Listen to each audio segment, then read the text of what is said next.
فيها فليعمل العاملون. أيها الإخوة المؤمنون، لقد قال الله عز وجل في آية نمر عليها وقلما ننتبه إلى مدلولاتها: كل نفس ذائقة الموت. كل نفس ذائقة الموت. لم يقل القرآن الكريم كل نفس ميتة، وصحيح أن كل نفس ميتة، لكنه قال كل نفس ذائقة الموت، والمعنى أن للموت ذوقا لا يعرفه إلا من تذوقه، لا يعرفه إلا من مات. والذوق كما أنه مر وحلو، فالذوق الأول هو الحلو والذوق الثاني هو المر.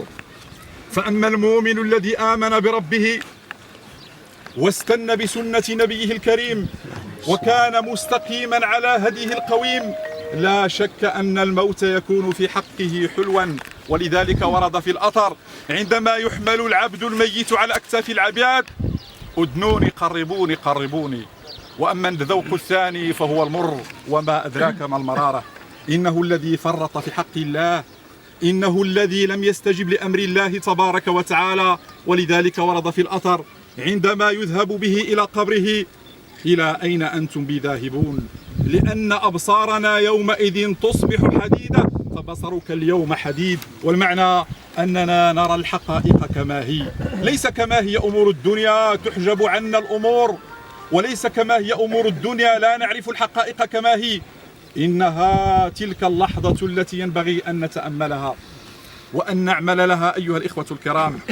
فتأملوا رعاكم الله في هذه اللحظة، ودائما استحضروها دائما في حركاتكم وسكناتكم. واعلموا أن الإنسان عندما تحدثه نفسه بشهوة من الشهوات أو نزوة من النزوات، اعلموا أن المنتصر على ذلك إنما هو الذي يستحضر هذه اللحظة. عش ما شئت، واجمع ما شئت، وصل إلى ما شئت، وكل ما شئت، فإنك إلى هذا المصير آئل ولا بد. فلذلك أيها الإخوة الكرام، هذه اللحظة لا تحتاج إلى كثير كلام، ولكن المؤمن الكيس هو الذي يرجع من هذه اللحظة وقد تزود بزاد الخوف من الله جل علاه، وعلم أن الدنيا إنما هي وسيلة وليست غاية. يا أيها الذين آمنوا لا تلهكم أموالكم ولا أولادكم عن ذكر الله، ومن يفعل ذلك فأولئك هم الخاسرون.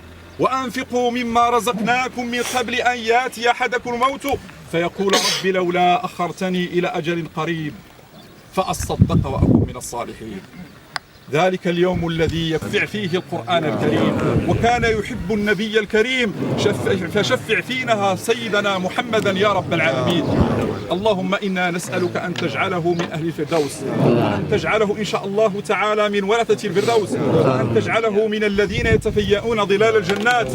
اللهم أكرمه يا رب العالمين بكرامة القرآن، واجعله من الذين يتجاورون مع رسول الله صلى الله عليه وسلم. اللهم نفعه بالعمل الصالح، اللهم نفعه بالعمل الصالح. اللهم إنا نسألك أن تجعله إن شاء الله تبارك وتعالى من السبعة الذين تظلهم في ظلك يوم لا ظل إلا ظلك يا رب العالمين.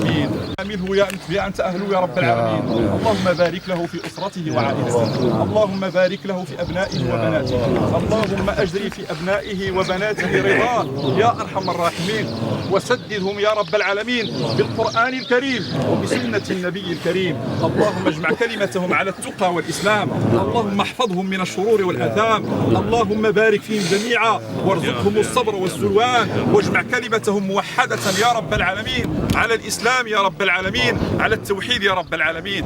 اللهم ارحم جميع أموات المسلمين، اللهم ارحم جميع أموات المسلمين، اللهم احفظ هذا البلد يا رب العالمين. اللهم باعد بينه وبين كل شر، وبينه وبين كل ذي شر، وبينه وبين كل فتنة، وبينه وبين كل ذي فتنة، وبينه وبين كل مكروه، وبينه وبين كل ذي مكروه. أنا اليوم اللي قررت باش نجي دخلت نفكر راسي بالتاريخ ديال الأسرة، لقيتكم باللي نتوما مسلمين حقيقيين.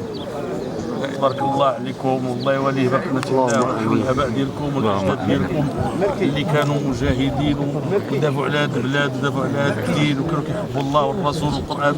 راه تأثرت بزاف وفرحت بزاف اللي ربي عاونني باش جيت، وهذا الشيء اللي كاين. الله يجزيكم بخير.